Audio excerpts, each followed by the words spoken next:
aspek yang terkait dengan tadarus, kejujuran, kedisiplinan, upgrade-nya itu menjadi performance insan yang takwa gitu. Kalau saya tidak salah mengikuti gitu. Nah, atas dasar itu karena negeri ini tidak sedang dalam baik-baik saja, indikatornya banyak sekali, ada terjadi pembajakan demokratisasi. Nah, atas karena itu kita harus senantiasa meningkatkan diri seperti anjuran Pak Dahlan tadi.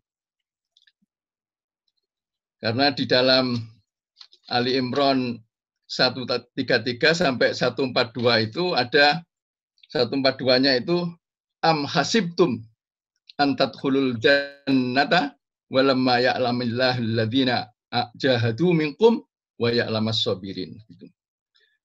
Jadi kamu belum apa-apa kalau kamu belum jihad gitu ya di jalan Allah gitu. Sesungguhnya Allah itu mengetahui orang-orang yang sabar itu.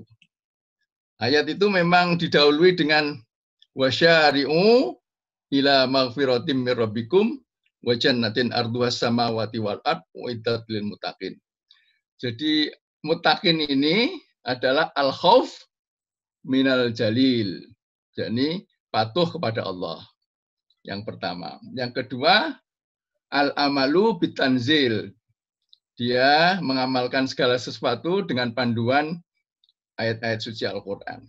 Yang ketiga, ar-ridho bil khalil. Yakni ridho kepada Allah Subhanahu wa Ta'ala atas segala nikmat yang diberikan kepada kita. Termasuk cobaan yang terkait dengan COVID-19. Yang keempat, selalu istiqdad liyaumir rohil. Selalu mempersiapkan diri kepada kehidupan nanti. Nah, itu. Saya mau membuka buku Baitul Arqam, ya. Di sana ada hadis Ummu Habibah, ya. Zaujin Nabi, istri Nabi. Jadi Ummu Habibah ini dulunya adalah istri Rasulullah dari anaknya Abu Sufyan, tokoh yang pernah menentang Nabi Muhammad, walaupun akhirnya sadar gitu. Apa hadis ini? Annaha qalat qala Rasulullah sallallahu alaihi wasallam man shalla fi yaumin wa lailatin gitu.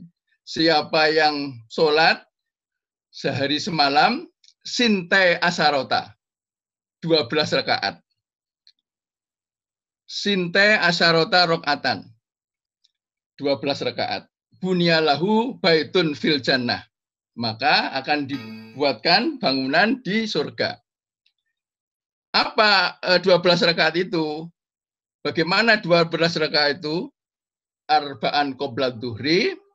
Jadi 2 rakaat, 4 rakaat sebelum duhur. Wa rakaataini ba'daha. Dan 2 rakaat setelah duhur. Wa rakaataini ba'dal maghrib. 2 rakaat setelah maghrib. Wa rakaataini ba'dal isya. 2 rakaat setelah isya. Wa rakaataini qabla sholatil fajri. Dan 2 rakaat sebelum sholat subuh. Nah, gitu. Jadi ada 12 ini. Nah, ini saya kira penting ini bagi warga besar MPK untuk melaksanakan ini karena balasannya luar biasa itu. Jannatun Naim itu ya. Surga itu. Di samping Qiyamul Lailnya tadi sudah disebut Pak Dahlan Rais, nah, saya nambah itu. Nah, amalan itu saya kira bagus ya. Saya ulang 4 rakaat sebelum duhur, 2 rakaat, 2 rakaat, 2 rakaat setelah duhur, ya, 2 rakaat setelah maghrib, 2 rakaat setelah isya, 2 rakaat sebelum subuh. Nah, ini penting ya. Formulaannya memang berat itu, tapi kalau sudah dilaksanakan ini, ya.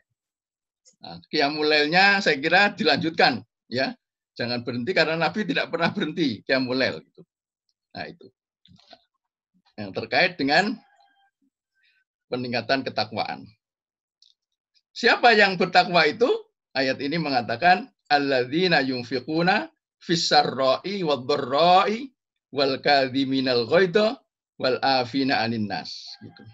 Yakni orang-orang yang berinfak dalam kondisi susah maupun senang, dalam kondisi paceklik maupun longgar.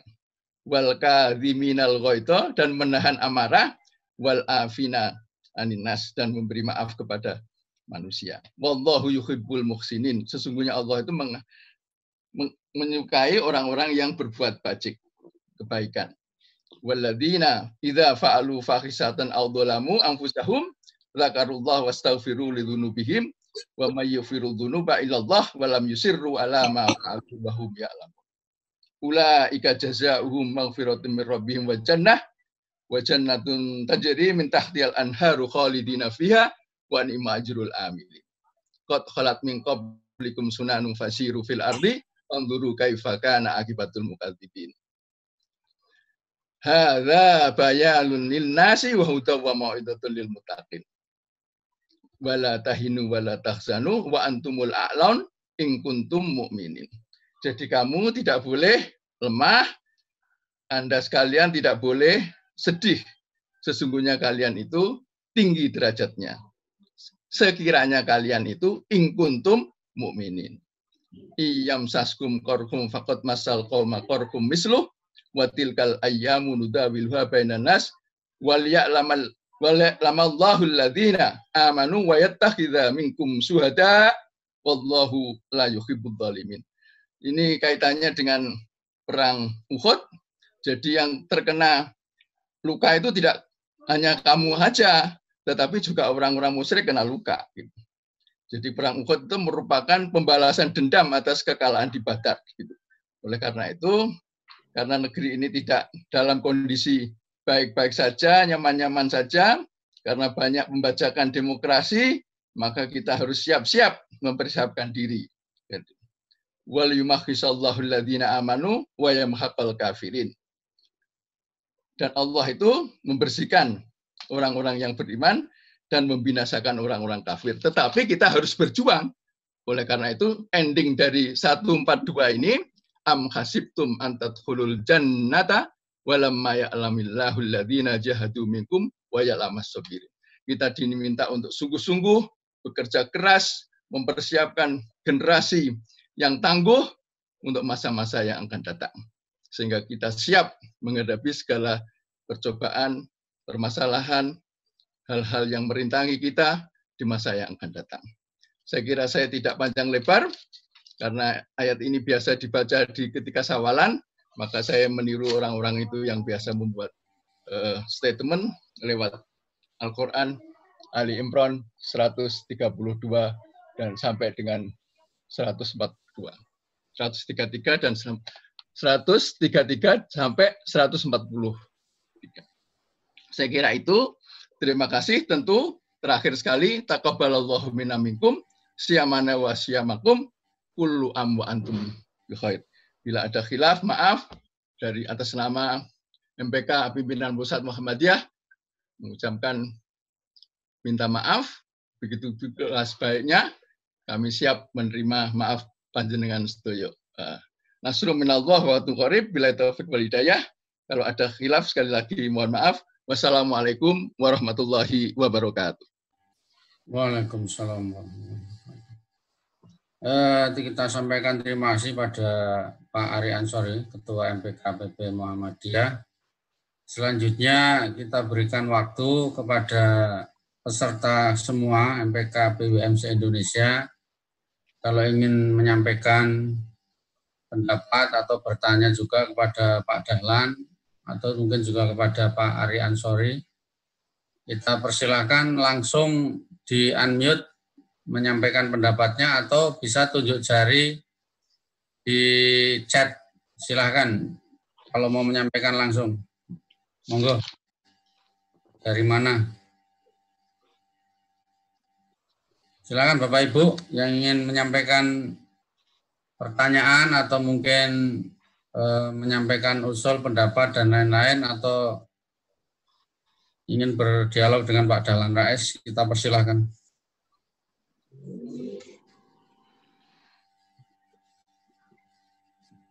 Dari MPK PW Aisyah juga boleh Sama ya, seluruh peserta boleh menyampaikan. Monggo. Ya, Pak Bunyamin. Monggo Pak Bunyamin, di-unmute Pak. Ya. Ya, Assalamualaikum warahmatullahi wabarakatuh. Waalaikumsalam. Waalaikumsalam. Alhamdulillah, terima kasih Pak Dahlan Rais atas tausiah pencerahan terkait dengan performan ya, khususnya masalah kejujuran dan kedisiplinan sebagai nilai dari ibadah puasa kita.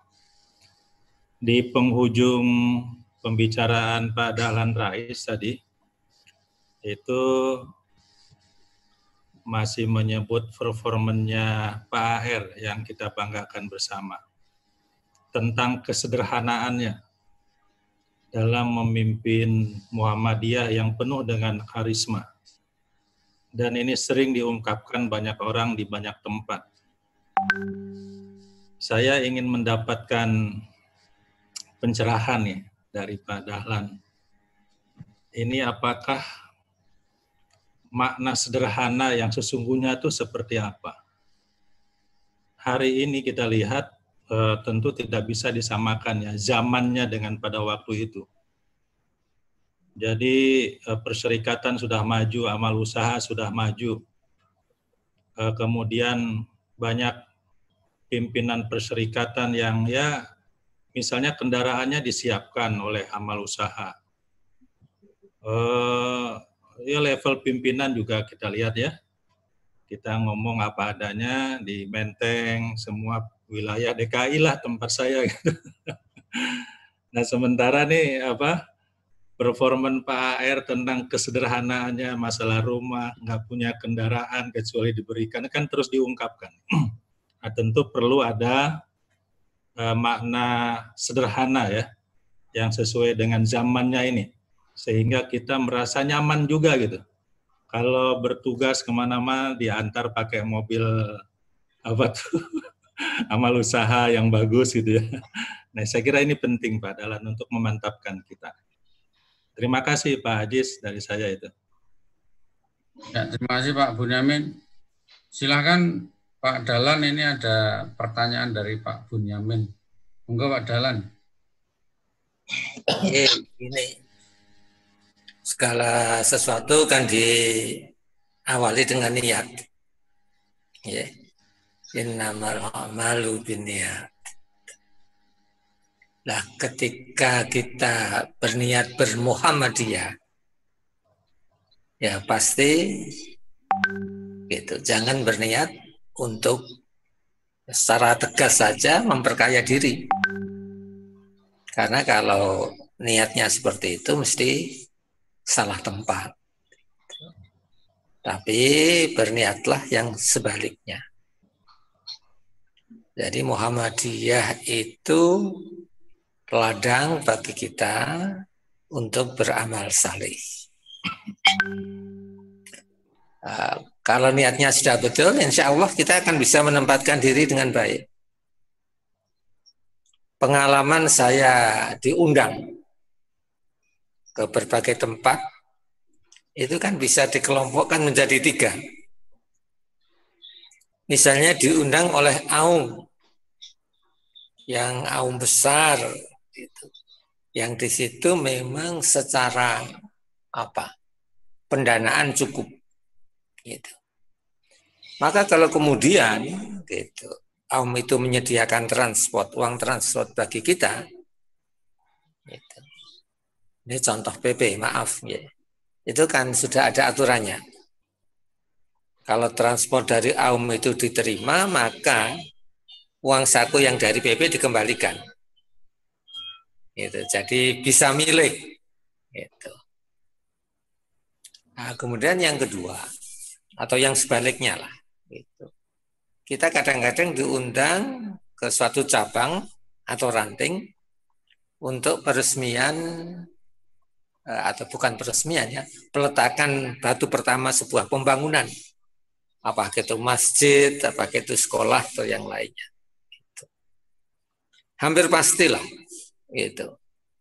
Cabang atau ranting ketika membangun tadi itu dengan susah payah gitu. Maka kita bisa menyesuaikan gitu. Kalau tadi diundang ke UHAMKA misalnya, gitu ya, ada amplopnya diterima, gitu. Maka pada cabang atau ranting itu kita tidak boleh sama sekali kemudian berpikir untuk mendapatkan yang sama. Gitu. Dan kalau bisa sebaliknya, Dan kalau kita bisa sebut menempatkan dari seperti itu, saya kira pertanyaan tadi itu terjawab. Gitu. Jadi kita memang itu pada satu sisi kadang-kadang tadi itu ya memperoleh suatu treatment atau perlakuan gitu yang demikian baik gitu. Karena memang pengundang itu sebuah lembaga yang kuat. Secara finansial ya juga kuat. Tapi ada juga yang sebaliknya.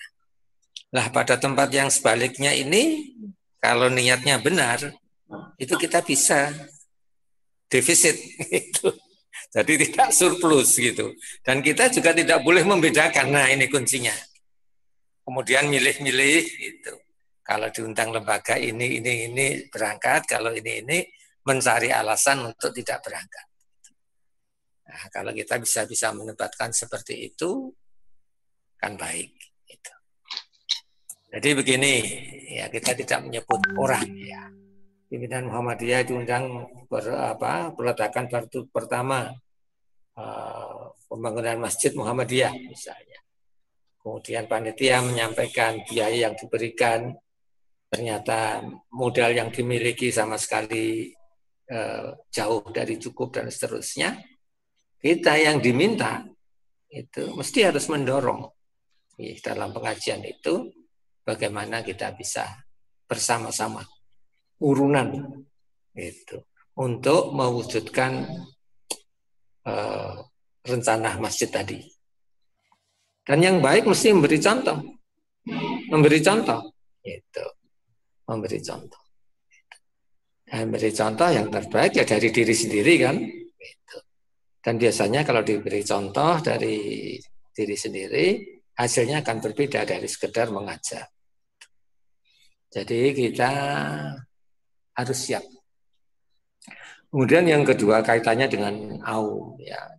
Saya kira kalau aum itu dalam kehidupan pedoman hidup Islami itu kan sudah sangat jelas bahwa aum yang bagus, yang baik adalah yang memberikan kesejahteraan sebaik mungkin kepada orang-orang yang terlibat di dalamnya. Jadi dari satu sisi aktivis, orang yang terlibat di situ harus dengan niat yang benar, tapi menjadi tanggung jawab aum untuk memberikan perhatian yang sebaik-baiknya. Maka kalau bisa, itu aum kita ya harus tidak kalah dengan mereka yang bekerja di tempat lain. Ada gaji tetap, gitu. Ada pendapatan tambahan, bahkan juga diarahkan bagaimana mereka memiliki kesejahteraan setelah purna tugas. Jadi saya kira Pak Bunyamin ini ya pandai-pandai kita gitu untuk menempatkan diri. Kalau niatnya sudah lurus, sudah benar, insya Allah kita jauh dari perbuatan-perbuatan yang tadi itu mementingkan diri sendiri, merugikan persyarikatan.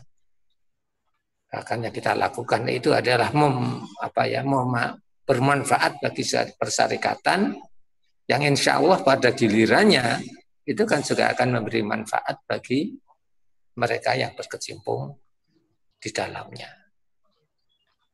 Jadi contoh yang terakhir tadi, misalnya kita ke cabang atau ranting yang membangun, kita memberikan contoh, ikut partisipasi, gitu. Kemudian juga pulang masih diberi tambahan proposal. Padahal saya titip teman misalnya, untuk teman-teman Bapak gitu, untuk pendanaan ini, ya kita terima dengan senang hati. Jadi tidak... gambarannya memang sudah berubah. Pimpinan dapat fasilitas, saya kira itu, saya kira tidak apa-apa, baik, tidak apa, baik gitu. Jadi karena memang keperluan untuk memperlancar, untuk mempermudah, gitu, maka perlu alat transport misalnya, kemudian itu disediakan persyarikatan, saya kira itu baik. Gitu. Jadi ini kita perlu lah. Kalau untuk detail kita perlu lagi nanti bicara lebih panjang. Kembali kepada diri kita. Salah satu pimpinan kita kan sering mengajukan pertanyaan itu, Pak Tibio Markus dulu. Are you a part of the solution or a part of the problem? Sesungguhnya kamu itu bagian dari solusi atau bagian dari masalah. Gitu. Nah, kita mesti akan menjadi bagian yang pertama. Insya Allah, bagian solusi. Tidak masalah. Tidak memberati Muhammadiyah. Bagian memberikan kontribusi atas berbagai kebaikan yang kita lakukan. Mungkin begitu dulu. Cukup panjang ini. Terima kasih Pak Dahlan. Mohon izin nanti jawaban Pak Dahlan tuh saya jadikan jawaban juga. Nah, monggo. Makasih.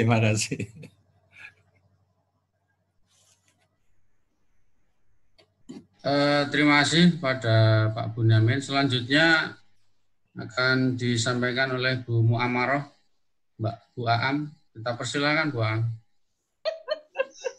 Lu kok ketawa? Oke, terima kasih Pak Aziz. Makasih Pak Dahlan. Begini Pak, mungkin kalau saya karena di ini ya yang kita hadapi itu kan anak-anak muda nih Pak, anak-anak milenial yang kalau tadi yang pertanyaan Pak Bunyamin mungkin lebih ke internal kita ya. Tapi kalau yang saya tanyakan mungkin lebih untuk yang kita hadapi anak-anak muda yang saya tertarik dengan ungkapan Bapak tadi. Jadi kalau memang Anda itu pemimpin yang sesungguhnya, seberapa banyak waktu yang kita alokasikan untuk umat gitu ya Pak. Nah, saya kira bagaimana kemudian ketika kita menghadapi anak-anak muda atau mungkin juga kita sendiri ya, untuk kemudian tidak mendolimi diri sendiri, tidak menjadi lilin, tetapi juga tetap bisa istiqomah ini Pak, untuk tetap bisa berjuang, memanage, membalancing waktu-waktu kita sehingga bisa tetap balancing. Mungkin bisa belajar dari Bapak gitu, bagaimana memanage-nya gitu. Terima kasih Bapak, terima kasih. Kalau petikan atau penggalan ayat Al-Quran yang menjadi kesukaan saya kan itu, man amila sholihan fali nafsi, in ahsantum ahsantum li anfusikum. Jadi kalau kita berbuat kebaikan untuk orang lain, kita berbuat ihsan, itu tidak bisa kemudian dikontraskan dengan zalim. Gitu. Karena justru perbuatan kebaikan kita itu akan kembali membuat kebaikan diri kita. Jadi ini sebuah pemahaman yang hampir sama dengan orang yang berinfak sedekah itu. Orang yang berinfak, orang yang sedekah itu hartanya tidak kurang. Gitu. Secara nominal itu berkurang. Gitu. Tapi sesungguhnya kita akan memperoleh ganti yang lebih banyak. Sehingga ada ungkapan tidak akan menjadi miskin orang yang suka bersedekah itu. Nah, anunya ke sana sistem atau pola kita berpendapat itu, berpikir itu. Kemudian ada ungkapan lagi, kebaikan tidak akan pernah hilang.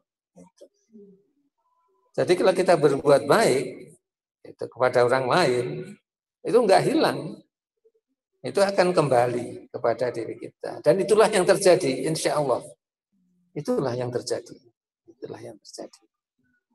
Meskipun secara lebih jauh ada yang menerangkan kebaikan itu tidak harus berwujud misalnya kita bersedekah kemudian juga dalam bentuk rupiah kembali, tidak. Tapi mungkin dalam bentuk-bentuk yang lain, gitu, yang itu tidak dimiliki oleh orang lain. Artinya yang tidak dimiliki oleh mereka yang tidak bersedekah tadi. Jadi kalau waktunya kita gunakan untuk menolong orang lain, apakah kita tidak menzalimi keluarga, gitu, anak istri? Ya, kalau saya tidak ke sana. Semakin kita banyak berbuat baik kepada umat, kepada masyarakat, itu akan membawa, gitu, kebaikan bagi kita. Ada hikmah-hikmah yang tersembunyi. Gitu. Meskipun juga saya pernah cerita juga, gitu. Nah, istri saya pernah ngeluh juga, Mas, aku keduman nopo, gitu. Saya dapat bagian apa, kebagian apa. Gitu.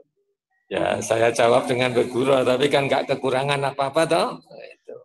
Wong anaknya ya 4, gitu. Ya guruan seperti itulah, gitu. Jadi kalau saya kok ke sana ya, ke sana. Terima kasih Bapak. Kalau khusus ke kaitan yang pertama Pak AR, gitu. Barangkali dalam kesederhanaan beliau dan totalitas bermuhammadiyah, beliau hingga tidak mewariskan rumah pribadi. Tapi kebaikan dari Allah kan luar biasa. Bagaimana putra-putra beliau, gitu. Ternyata kemudian menjadi orang-orang yang saya kira, gitu, terpandang, gitu, menjadi orang yang baik. Ada yang jadi dokter, gitu. Ada yang jadi dosen, ada yang lain, gitu. Yang saya kira ini kan sebuah balasan yang tersembunyi, Gitu. Jadi kami memahaminya seperti itu. Ya kalau kemudian diukur dengan materi, saya kira ukurannya keliru, nggak ketemu, gitu, nggak ketemu. Seperti tadilah, orang tidak akan pernah menjadi miskin bila dia banyak bersedekah. Insya Allah yang terjadi adalah sebaliknya. Itu dulu ya Bu Am. Pak, makasih. Ya, terima kasih Bu Am.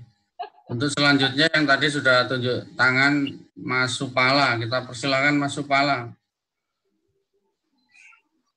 Halo Mas Supala, sudah ready belum Mas Supala ini?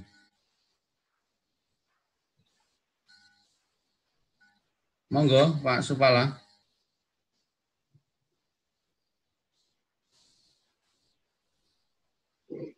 Silakan Pak Supala. Halo. Atau kalau Pak Supala belum siap, yang lain silakan. Pak Asep. Silakan Pak Asep, tunjuk jari. Silakan. Ya. Assalamualaikum warahmatullahi wabarakatuh. Waalaikumsalam. Silakan Pak. Baik, terima kasih Mas Ajis, Pak Dahlan Rais, beserta Ibu dan rekan-rekan sekalian. Taqabbalallahu minna wa minkum. Ja'alanallahu wa iyyakum minal aidina wal faizin. Mohon maaf lahir dan batin, Pak Dahlan dan rekan semua. Saya mungkin urun rembuk tentang yang tadi disampaikan oleh Pak Bunyamin. Karena ini memang sering kita dengar dan sering juga mungkin saya pribadi merasakan atau mengalami. Dan ini memang di tingkat bawah itu berbeda-beda persepsi tentang masalah tersebut. Nah mungkin kalau saya berprinsip itu kan, ini saya sejak dulu menyampaikan ke teman-teman di MPK, waktu saya menjadi sekretaris ataupun ketua. Jadi sekiranya kita memperoleh semacam honorarium dari sebuah acara atau sebuah kegiatan baik yang diselenggarakan oleh kita sendiri maupun di wilayah dan daerah, ya anggaplah itu bagian dari pengganti kita meninggalkan keluarga. Itu yang pertama.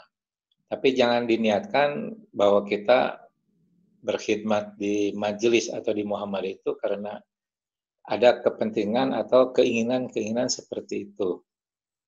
Kemudian yang kedua, tidak boleh pasang tarif. Minta sekian, harus sekian. Yaitu apa? Kita menyesuaikan dengan siapa yang mengundang kita. Tidak boleh disamakan, harus segini, tidak boleh. Apa yang diberikan, ya itulah mungkin yang semampunya dari setiap pengundang yang tidak sama itu. Nah, kemudian yang ketiga, ini yang pengalaman saya. Singkat Pak Asep, waktunya. Ya, ini pengalaman saya misalnya. Yaitu yang namanya honorarium itu sebetulnya tidak lama, tidak betah ada di saku kita dan kemudian beralih ke yang lain. Nah, saya jadi ingat.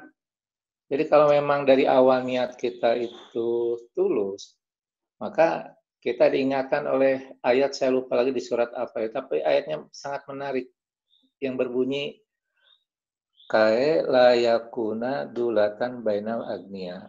Jadi harta itu agar tidak hanya beredar di kalangan orang-orang yang kaya atau yang berpunya. Artinya apa?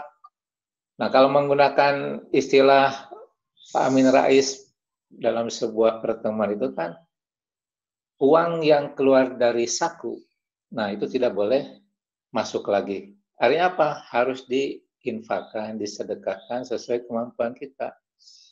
Dan uang yang masuk ke saku kita jangan lama bertahan.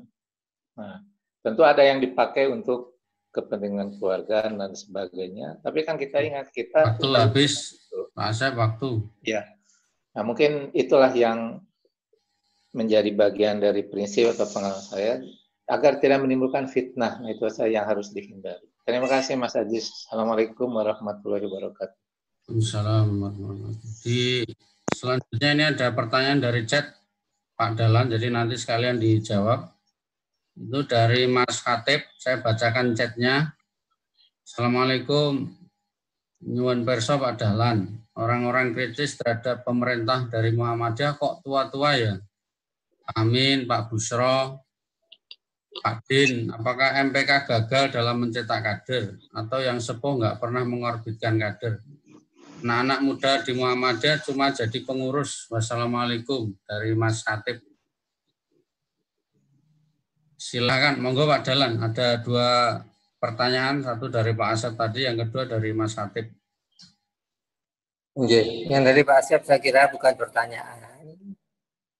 Beliau memberikan tuntunan praktis. Saya kira baik saja, mengapa tidak? Gitu, saya setuju. Gitu. Nah, tambahan saya tadi yang perlu jangan kemudian kita pilih-pilih gitu loh. Ya. Kalau yang diundang lembaga gitu, yang ada sesuatunya kita semangat, tapi kalau di tempat yang berat kita kemudian menghindar. Ini jangan sampai terjadi. Jadi secara urut sajalah, secara urut mana yang dulu mengundang dan disanggupi itu yang dilakukan. Jangan kemudian ditukar-tukar ganti-ganti karena pertimbangan finansial tadi. Itu sudah bagus. Dan kalau kita ke daerah itu memang bisa terjadi sebaliknya. Kita justru akan diharapkan meninggalkan sesuatu. Kemudian dari Mas Hatib gitu. Saya kira pemuda, angkatan muda jangan biarkan gitu ya berlalu tanpa peran mereka. Jadi marilah kita ambil bagian. Dan saya akan merasa gitu dan tidak hanya kita ya, tidak hanya saya kira kita lebih percaya gitu kepada mereka yang masih fresh gitu, yang masih penuh idealisme, sehingga dukungan itu juga nanti akan besar. Jadi biarkan bapak-bapak kita, bukan biarkan, juga kita berikan support gitu, Pak Din, Pak Busro dan yang lain gitu. untuk menyampaikan dan mewakili aspirasi kita bersama. Dan yang lainnya, sisi lain, jangan lupa, marilah gitu, ambil bagian dalam persoalan kebangsaan kenegaraan ini. Terlalu banyak yang harus kita koreksi, terlalu banyak. Gitu. Dan kita harus berani menunjukkan. Kemarin saya kira si Najih ya, Ketua IMM, saya kira bersuara dengan cukup jelas, cukup tegas, cukup lantang, gitu.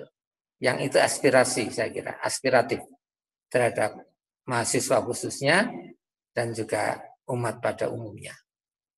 Monggo, saya kira itu yang harus kita lakukan.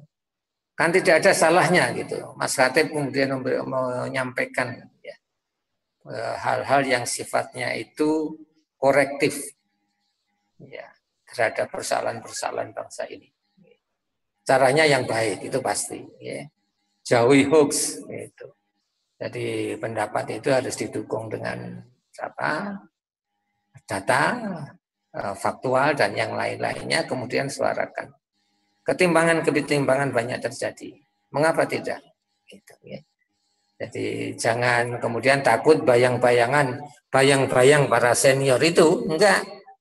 Ya, pemuda harus bangkit. Gitu. Dan insya Allah kepercayaan gitu, masyarakat kepada anak muda itu akan besar. Karena tadi kembali pada dasarnya idealisme anak muda itu masih utuh lah. Gitu. Belum banyak hal-hal yang mencampuri. Ayo Mas Atep, ya, tulis gitu, atau sampaikan sebagai kritik yang membangun, yang bermanfaat terhadap kemajuan dan perbaikan bangsa ini.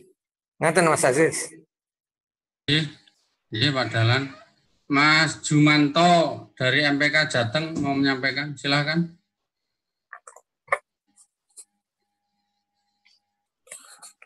Saya unmute tidak bisa dari sini. Coba unmute dari Pak Jumanto langsung, bisa enggak?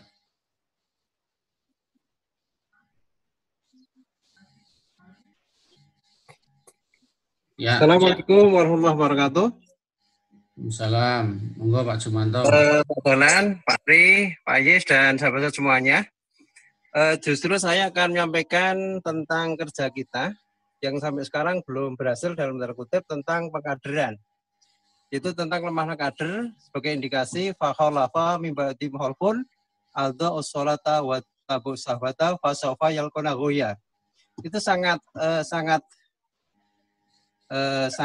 aktual. Artinya bahwa ketika Kiai Dahlan berkali-kali mengaji Al-Ma'un sampai sekarang masih belum selesai. Khususnya tentang bagaimana kader kita di sekolah-sekolah Muhammadiyah itu belum selesai ketika harus sholat.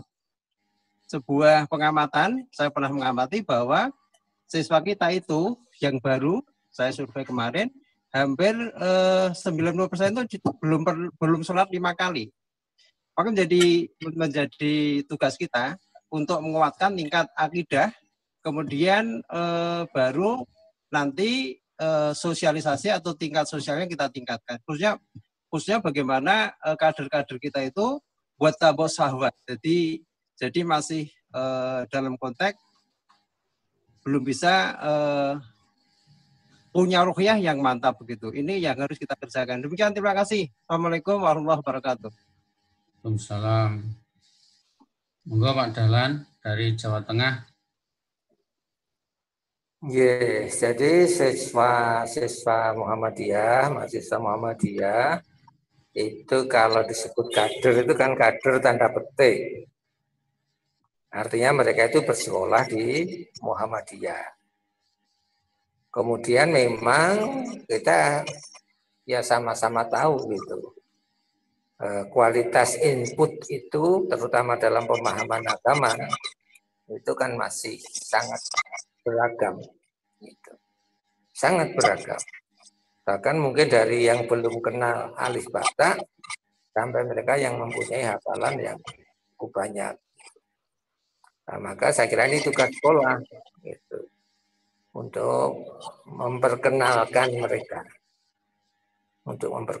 mereka terhadap Islam seperti yang kita pahami, gitu. Islam yang benar, Islam yang memberikan manfaat bagi kehidupan masa depan dan seterusnya itu.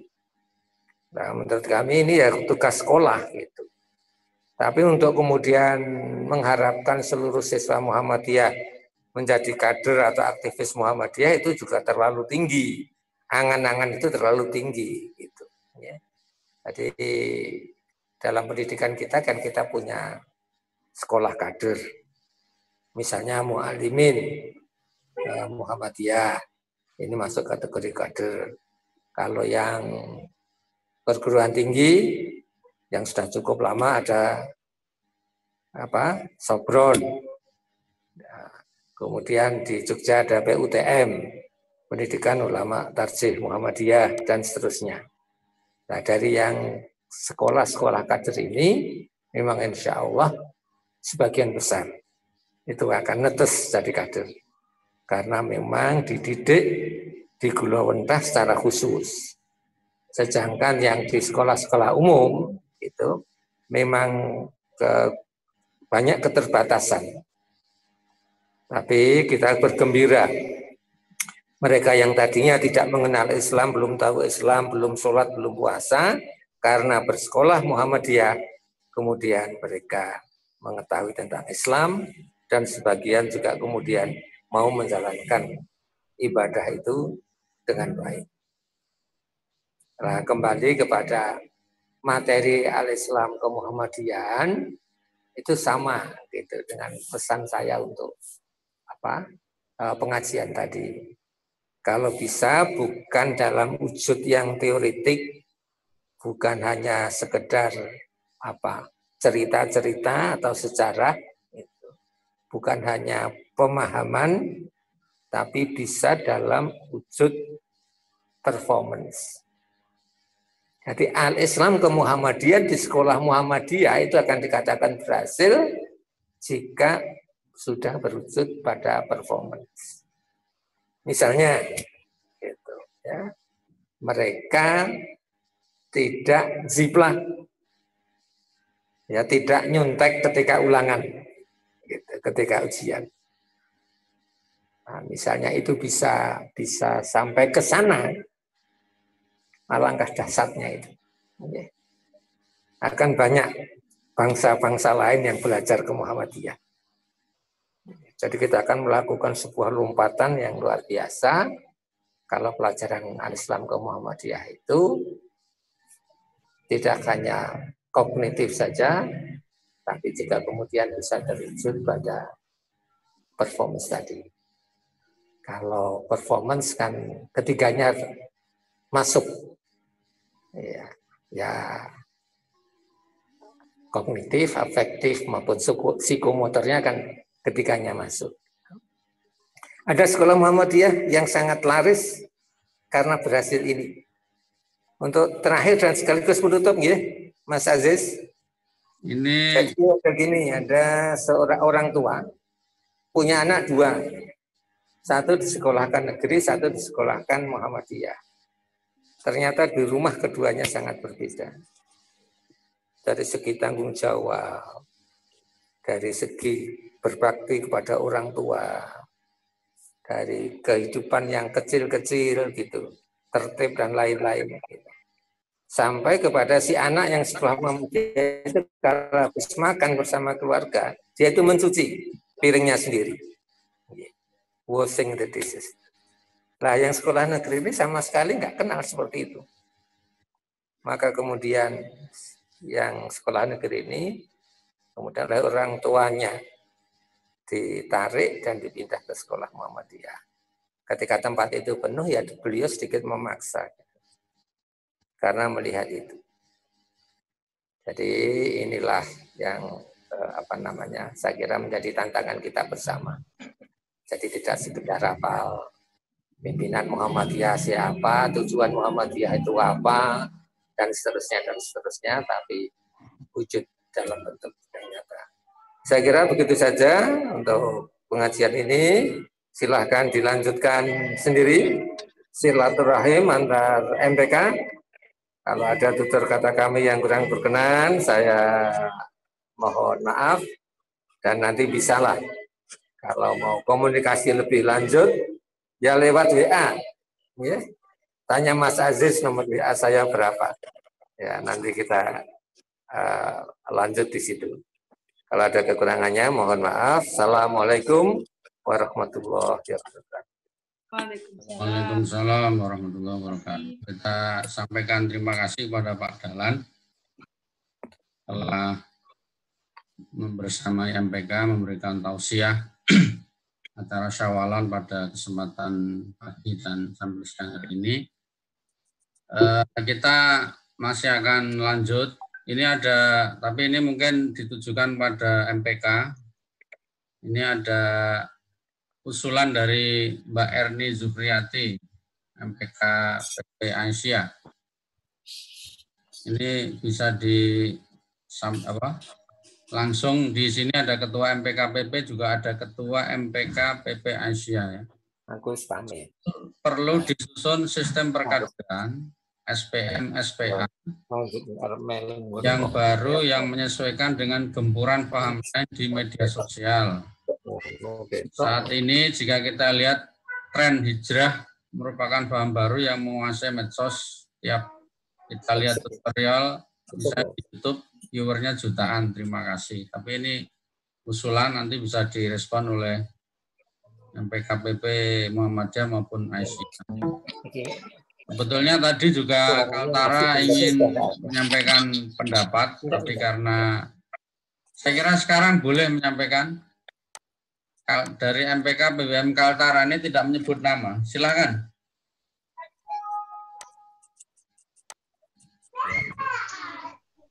Silakan.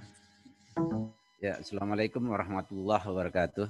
Waalaikumsalam warahmatullahi wabarakatuh.